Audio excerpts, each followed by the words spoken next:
오늘은 시편 69편의 말씀을 통해서 함께 은혜를 나누고자 합니다. 이 시편 69편은 다윗의 시인데요. 성경적인 배경으로는 정확하게 어떤 시대인지는 알 수 없지만 우리 신학자들이 생각하기에는 열왕기상 1장에 나오는 그의 아들 아도니아의 반란 사건을 배경으로 하지 않는가 그렇게 추측합니다. 어쨌든 분명한 것은 다윗이 절대절명의 위기 상황 가운데 기록한 시인 것은 분명합니다.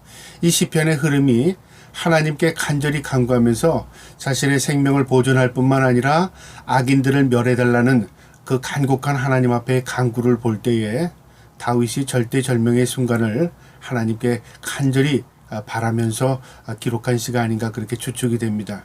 특별히 오늘 이 시편은 우리가 절대절명의 위기를 당하지 않을지라도 우리의 고난 가운데 하나님 앞에 어떻게 기도해야 하며 또 하나님은 우리의 간절한 기도를 들으심을 소망하는 것, 그 마음으로 우리가 기도할 때 우리의 기도가 하나님 앞에 상달되고 하나님께서 그 기도를 들으시고 응답해 주심을 우리가 바라보게 되는 것입니다. 그러니까 기도는 소망입니다. 우리가 소망이 없으면 기도하지 못하죠. 우리가 어떠한 기도를 할지라도 하나님 앞에 우리의 모든 것을 내맡기고 소망으로 기도할 수 있는 저와 여러분 되기를 축복합니다. 오늘 시편을 다 보지는 않도록 하겠습니다. 중요한 구절을 통해서 함께 은혜를 나누도록 하겠습니다. 시편 69편 1절에 보면 하나님이여 나를 구원하소서 물들이 내 영혼까지 흘러 들어왔나이다.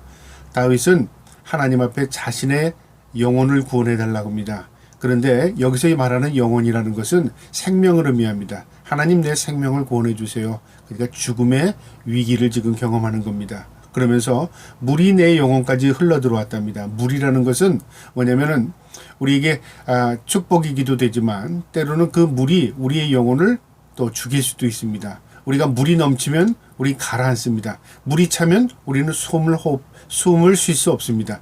지금 다윗은 이 위기가 숨을 쉬기 어려울 정도의 위기를 경험한 겁니다. 내가 지금 숨이 꽉 막힙니다. 그 말이죠. 우리가 인생을 살다 보면 우리가 이러지도 못하고 저러지도 못할 때 숨이 막힌다는 말을 하지 않습니까? 그럴 때 어떻게 해야 되죠? 숨이 막히면 우리가 숨을 쉴 수 없습니다. 그럴 때 우리가 숨구멍을 틀 수 있는 게 여러 가지 방법이 있을 겁니다. 세상 사람들은요, 그 방법을 세상 가운데 찾습니다. 그러나 하나님의 사람들은 하나님께 소망을 두고 하나님께 우리의 숨구멍을 틀 수 있도록 하나님께 내맡기는 겁니다. 다윗은 지금요, 하나님께 내가 숨을 쉴 수 없습니다. 하나님 내 영혼을 살려주세요. 그 말이죠. 얼마나 힘드냐면 2절에 나는 설 곳이 없는 깊은 구덩이에 빠지며 깊은 물에 들어가니 큰 물이 내게 넘치나이다. 그가 깊은 구덩이, 수렁에 빠진답니다. 그러니까 밑바닥이 없는 수렁에 빠져드는 거죠. 헤어나올 수 없는 상황입니다. 깊은 물입니다. 자기가 그 물에서 스스로 빠져나올 수 있는 상황이 아니라 그 말이죠. 그리고 그 물은 그대로 있는 게 아니라 큰 물이 되어 점점 넘치는 겁니다. 시간이 지나면서록 점점 절망적인 상황이 밀려온다 그 말이죠. 참 마음이 얼마나 힘들었겠습니까? 3절에 내가 부르짖음으로 피곤하여 나의 목이 마르며 나의 하나님을 바라서 나의 눈이 쇠하였나이다. 그 상황 가운데서 다윗이 할 수 있는 것은 오직 하나님만 바라보는 것이었습니다. 우리가 다윗 왕을 생각할 때 다윗은 하나님 앞에 축복받은 자고 또 다윗은 하나님의 마음에 합한 자니까 하나님께서 그에게 좋은 일만 허락하시고 또 다윗은 왕이 되기까지 하나님이 큰 축복해 주셨다. 우리가 좋은 면, 긍정적인 면만을 바라보지만 성경을 통해서 보면 다윗은 그 어떤 사람보다도 고난이 많았던 사람들입니다. 형제들로부터 배척을 당했고요. 또 아버지로부터도 또 그렇게 신임을 얻지 못했습니다. 뿐만 아니라요, 그가 잘 섬기려고 했던 그 사울 왕으로부터도 괜한 미움을 받아서 10년 동안 도망 다녔을 뿐만 아니라요, 그는 하루도 편안하게 발 뻗고 자질 못했던 것 같습니다. 왕이 된 이후에 그 태평성대를 누린 것도 아니었습니다.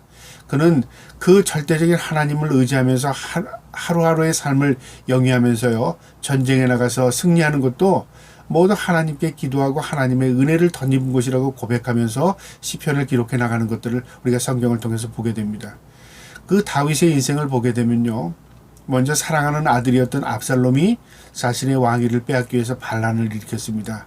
그의 노년 말기에는요, 그 압살롬의 동생이었던 아도니아가 또 반란을 일으킵니다. 그러니까 이 시편 69편은 아도니아의 반란 사건을 배경으로 하는 것이 아닌가 그렇게 추측합니다. 그것뿐만이었겠습니까? 그는 또 많은 시련을 경험했습니다. 심지어는 간음죄까지도 빠지게 되었고요. 그는 사랑하는 자식들도 잃었고 또 자신의 사랑하는 장수들과 사랑하는 사람들로보다 배반도 많이 당했습니다. 그러면서 그는 세상에서 많은 경험, 절망적인 경험을 많이 해나갑니다. 근데 그게 그에게 있어서 그게 유익이 된 것이 뭐냐면, 그러면 그럴수록 그는 하나님을 더 신뢰하고 하나님만을 의지하게 되었다는 거죠. 우리도 마찬가지입니다. 우리가 세상에서 형통하고 잘 되면 하나님 잘 의지하고 하나님만을 바라볼 것 같지 않습니까? 근데 인간은 그렇지 않습니다. 세상에서 잘 되고 형통하면요, 하나님 필요 없다고 생각합니다. 아니요, 자기 능력 의지하고요, 사람의 경험, 자신의 생각대로 살아가려고 하는 것이 인간입니다. 그러나 하나님 앞에 국류를 입은 자는요, 때로는 우리의 생각대로 우리의 뜻대로 되지 않는 것들을 경험하게 됩니다. 절망하게 된다 그 말이죠. 그러나 그 절망이 우리에게 하나님께 소망을 두게 하는 것입니다. 그러니까 우리에게 있어 역설적인 것이죠. 세상에서의 절망은 죽음이고 그 다음에 끝난 것이지만, 하나님의 사랑하는 자들에게의 절망은 그것이 소망으로 승화되는 것입니다. 이 시편이 바로 그런 시입니다. 그러면서 나를 미워하는 자가 얼마나 많으냐면 머리털보다 많답니다. 원수가 득실거린다 그 말이죠. 내가 죄를 진 것도 아닌데, 내가 뭐 잘못한 것도 아닌데 내 주위에는 모두 원수로 변했고 나를 미워하는 사람들이 머리털보다도 많답니다. 우리가 다윗을 성경적으로 보면은 다윗의 성품이요, 그렇게 미움살 성품은 아닙니다. 그런데 다윗은 생각지도 않는 반역 사건을 많이 경험하게 됩니다. 왜 그런 일들을 경험하게 될까요? 그거는 우리가 이렇다 저렇다 말할 수는 없지만요, 분명한 것은 하나님께서 신성국가, 이 하나님의 국가를 세우기 위해서 이 왕이라는 한 사람을 훈련시키기 위해서 이만한 많은 시련을 그에게 허락하신 것입니다. 우리도 마찬가지입니다. 우리가 하나님 앞에 택함받은 백성으로서 하나님의 사랑을 덧입는다는 것은요, 좋은 일만 있어서 하나님이 우리를 사랑하는 게 아닙니다. 때로는 우리가 고난을 당하고 힘든 일을 당하면서 절대적으로 하나님만을 신뢰할 수 있는 사람으로 만들어가는 것, 그게 하나님의 사랑의 방편이기도 합니다. 다윗이 그런 사람이었습니다. 5절에 보니까 하나님이여 주는 나의 우매함을 아시오니 나의 죄가 주 앞에서 숨김이 없나이다. 여기 놀라운 고백인데요, 다윗이 이런 위기 가운데서도 하나님, 저 사람이 이렇습니다, 이 사람이 이렇습니다, 사람을 고발하지 않습니다. 자신을 돌아봅니다. 주는 나의 우매함을 아시오니, 그가 어려움을 당할 때에 내가 미련한 존재구나, 내가 부족한 존재구나, 내가 아무것도 할 수 없는 무능력한 존재구나, 그걸 깨닫는 겁니다. 그러면서 나의 죄가 주 앞에서 숨김이 없나이다. 자신의 죄를 깨닫게 되는 거죠. 다윗이 무슨 죄를 졌을까요? 우리가 다 다윗의 죄를 헤아릴 수 없습니다. 그런데 대표적인 죄로는요, 다윗이 왕위에 있을 때 우리아의 아내 밧세바를 간음했습니다.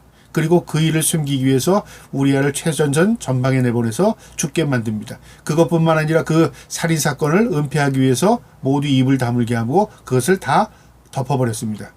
그런데 나단 선지자가 하나님의 말씀을 받고 그에게 가서 책망합니다. 그러니까 사람은 숨길 수 있었고요, 모든 것은 자기의 뜻대로 할 수 있었던 것 같지만 하나님은 그 모든 사건을 다 내려다보고 계셨다 그 말이죠. 그것을 경험한 다윗은요, 어떤 힘든 일만 생길 때마다, 자신의 고난이 닥칠 때마다 하나님을 향해서 자신의 죄를 고백합니다. 하나님, 내가 죄인입니다. 하나님, 나를 국률로 여겨달라고요.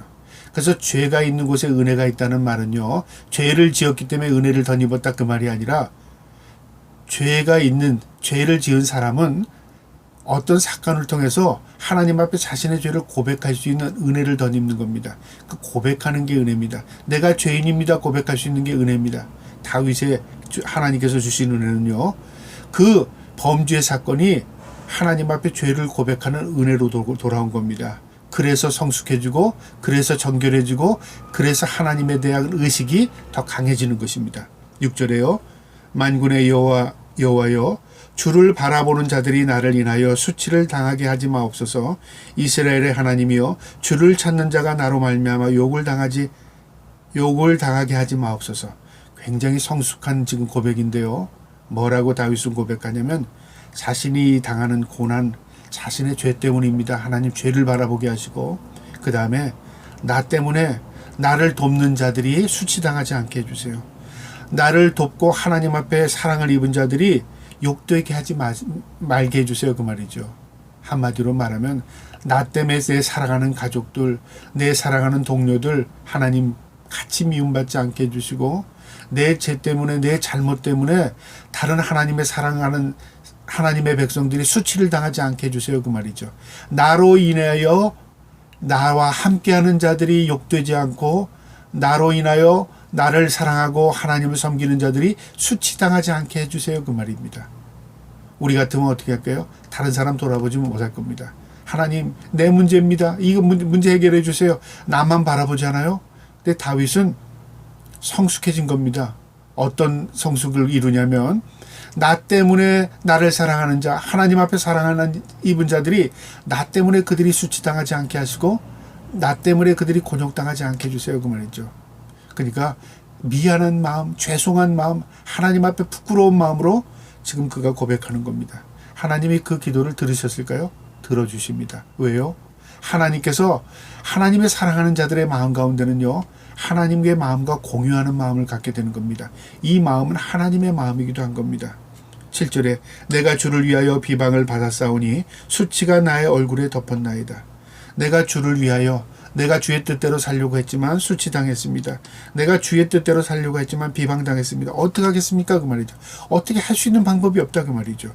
그러면서 또 고백하는데 8절에 내가 나의 형제에게는 객이 되고 나의 어머니의 자녀에게는 낯선 사람이 되었나이다. 형제도 나를 남처럼 생각합니다. 부모도 나를 어떻게 낯선 사람 취급합니다. 다윗이 지금 그랬다는 게 아니라요. 그런 절망 가운데 처하게 되면 어떻게 돼요? 형제도, 내 사랑하는 부모도 나와 공유할 수 있는 마음의 한계가 있다. 그 말입니다. 그런데 이 고백은요, 이게 예언이 됩니다. 누구를 향한 거냐면 예수 그리스도입니다. 예수 그리스도께서 이 땅에 오셔서 우리를 위하여 고난당하시고 천국 복음을 전하셨을 때 가족들이 좋아하거나 부모님이 좋아하지 않았습니다. 왜 그랬을까요? 하나님의 말씀대로 살고 하나님의 말씀을 증거했을 때 모든 형제들이 다 배척했습니다. 뿐만 아니라 부모님도 그것을 인정하지 않았습니다. 그런데 하나님이신 예수님은 묵묵히 하나님의 사역을 묵묵히 나가셨습니다. 그러니까 우리가 이 땅에서 예수 그리스도를 따른다는 게 뭘까요? 십자가 진다는 게 뭘까요? 좋은 일을 하고 영광스러운 일을 하는 걸까요? 그렇지 않습니다. 만약에 우리가 영광스러운 일로 다른 사람에게 존경받고 인정받고 칭찬받는 일이라면 그것을 십자가라고 표현하지 않았을 겁니다. 십자가라는 건 뭐죠? 고통, 고난, 누구나 수치스럽게 하고 누구나 거부할 수 있는 겁니다. 누구나 그것을 좋아하지 않아요, 십자가. 근데 십자가의 길이랍니다. 그리고 주님께서 우리가 주님을 따를 때의 방법이 뭐냐면요, 그냥 주님 보고 뒷걸음치면서 아니면 그냥 주님 바라보면서 슬금슬금 따라가는 게 아닙니다. 네가 나를 사랑하느냐? 네 십자가 지고 나를 따르라고 말했습니다. 다윗은 이런 고통 가운데 예수님의 마음을 공유하는 겁니다. 시간을 초월하는 겁니다. 이것은 예수님이 이 땅에 오시기 1000년 전에 기록한 시입니다. 이제 우리는 예수님이 이 땅에 오시고 2000년 이후에 살은 사람들입니다.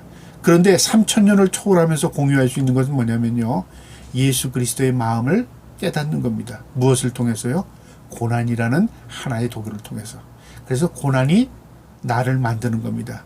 고난이 없을 때는 내가 그릇 행하였더니 고난이 내가 하나님의 사람으로 빚어가는 겁니다.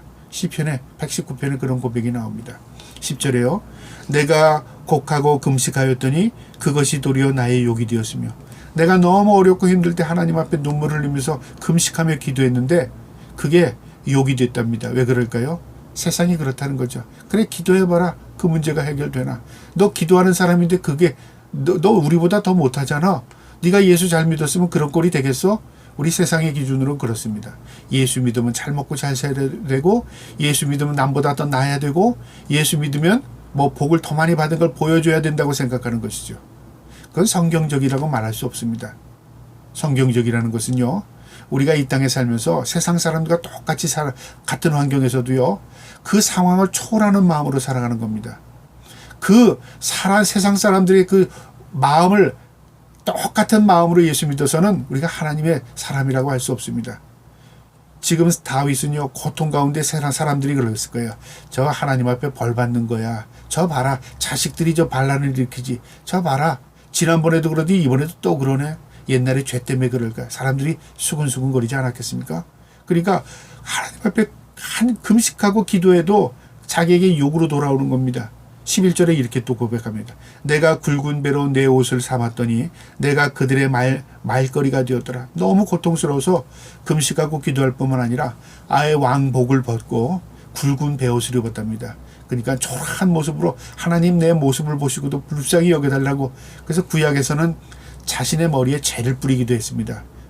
흙더미를 뒤집어 쓰고 하나님 앞에 거짓골로 나가서 무릎 꿇고 기도합니다. 하나님 내 모습을 보고 불쌍히 여겨달라고요. 그러니까 하나님 앞에 간절한 모습으로 서는 거죠. 그런데 그게 그들의 말거리가 된답니다. 웃음거리, 비웃음거리가 된다 그 말이죠. 해봐라. 누가 너 하나님 도와주시나 그 말이죠.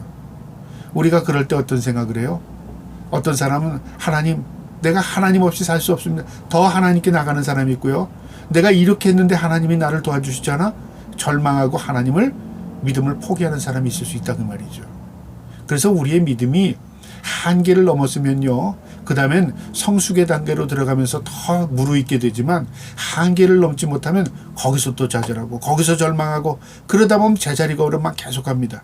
그것도 어떠면 다행일 수도 있습니다. 어떤 사람은 퇴보합니다. 내가 그동안 몇 년을 믿었는데 포기하고선요, 다시 어떻게 돌아가냐면요, 원점으로 돌아갑니다. 안 믿는 사람이나 믿는 사람이나 똑같다는 말이 뭐냐면요, 어느 적당히 믿고 믿어볼 만큼만 믿어보고요, 그게 되지 않을 때, 내가 이렇게 믿었는데, 내가 그렇게 교회를 다녔는데 별거 없네. 그거는 믿음이라고 말하는 게 아니라요, 자기 수준대로 믿는 겁니다. 다윗이 만약에 그런 믿음 가졌다면요, 결국 신성국가의 왕으로 하나님 세우지 않았을 겁니다. 뿐만 아니라 오늘날 이런 시편을 그가 남기지 못했을 겁니다. 이 시편이 우리에게 교훈을 주는 것은, 우리가 다윗처럼 우리도 그 한계를 극복하면서 철저하게 믿음으로 하나님 앞에 승화되고 믿음으로 하나님 앞에 나가자는 이 고백이 우리의 고백이 되기를 바라는 마음에 이 시편이 하나님께서 우리에게 주신 것입니다. 그 다음에 12절에 보세요. 나를 수렁에서 건지사 빠지지 말게 하시고 나를 미워하는 자들에게서와 깊은 물에서 건지소서. 하나님만 바라보죠. 저 사람이 나를 비웃었습니다. 저 사람이 나를 우습게 여겼습니다. 저 사람 벌 주세요. 하나님 저 사람 우습게 하나님 심판하세요. 그런 말이 아닙니다. 나를 비웃고 나를 우습게 여기고 내가 말거리가 됐습니다. 하나님 나를 건져주세요. 나를 깊은 물에서 나를 구원해 주세요. 하나님만이 나를 구원하실 수 있습니다. 그 말이죠. 그러면서 자신이 그 세상 사람들을 원망하거나 불평하거나 그러지 않습니다. 하나님께 맡깁니다. 그 내용이 쭉 나옵니다. 하나님 나를 구원하시고 나를 속량하셔서 이 욕에서 나를 건져내시라고 하고, 나를 욕하는 자, 나를 비방하는 자들 하나님 심판하시고 하나님께 맡깁니다. 하나님 그들이 잘못한 거 있으면 하나님 책망하시고 심판하시고, 그리고 하나님 나를 하나님의 은혜로 살게 하셔서 나를 구원해달라고 고백합니다. 그러면서 또 놀라운 고백이 있는데요. 28절에 그들의 생명책에서 지우사 의인들과 함께 기록되지 말게 하소서. 무슨 말이냐? 하나님 분명히 선과를 구분하실 줄 믿습니다. 생명책이라는 것은요, 우리가 요한계시록에도 하나님의 거룩한 백성이 생명책이 기록된다는 말이 있습니다. 그러니까 생명책에 기록된 자만이 천국 가는 거죠. 그러니까 다윗도 예수님이 이 땅에 오시기 1000년 전에 그런 의식을 가지고 있어요. 우리가 하나님의 구원의 생명책에 이름이 적힐 때 그 거짓된 자들과 같은 책에 이름이 기록되지 않게 해주세요. 그 말이죠. 무슨 말이냐면 하나님 구별해 주세요. 선과 악을 하나님 구별하듯이 하나님 구별하실 줄 믿습니다. 그 말이죠. 하나님께 맡기면서 하나님 앞에 구별을 호소하는 겁니다. 30절에 내가 노래로 하나님의 이름을 찬송하며 감사함으로 하나님을 위대하시다 하리이다. 여기 하나님을 찬송하고 감사하고 하나님을 위대하다고 노래한답니다. 이게 어떻게 이런 말이 나올 수 있을까요? 그 절망적인 상황 가운데서도 하나님은 반드시 그렇게 하실 거야. 지금은 내가 고난 가운데 있지만 하나님 반드시 구원하실 거야. 하나님께서 이 반역한 이들을 반드시 심판하실 거야. 그런 분명한 그는 기대감, 소망이 있었다 그 말이죠.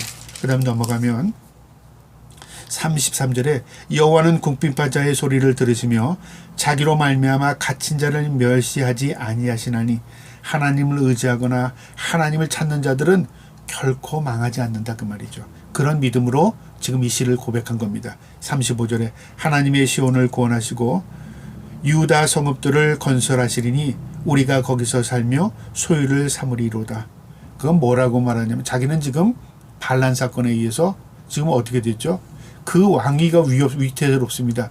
그런데 그는 뭐라고 입으로 고백하냐면 하나님의 시온을 구원하시고, 여기서 시온은 이스라엘 백성, 하나님의 택함 받은 백성을 구원하셔서 이 성읍 위에, 이 성에, 예루살렘에 이 이스라엘의 하나님의 나라가 건설되고, 그러니까 하나님의 백성들이 이 땅을 쫓겨나지 않고 그대로 살 것이다 그 말이죠.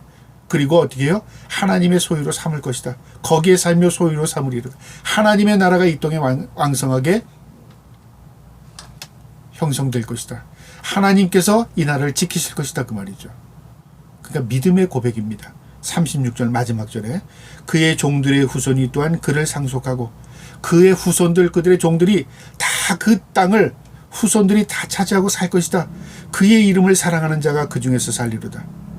하나님의 사람, 하나님의 사랑을 입은 자, 하나님을 사랑한다고 고백하는 자들이 하나님이 허락한 땅에서 살 거다 그 말이죠. 그러니까 자신이 지금 흔들리고 있을지라도 하나님께서 내 이후에 하나님의 사랑하는 자들을 하나님 세워나갈 것이다. 그리고 이 땅을 하나님께서 보존하실 것이다. 그것을 이 시편은 고백하고 있습니다. 이 아도니아가 열왕기상 1장의 이 반란 사건을 보면요, 이 노년의 마지막 이제 기력을 다 잃었을 때 다윗이 이 아도니아가 반란을 일으킵니다. 왕위를 하려고 반란을 일으켜서 자신을 왕위로 추대하는데요. 그때 솔로몬이 번쩍 정신이 듭니다. 이 시를 기록한 그 시기인데요.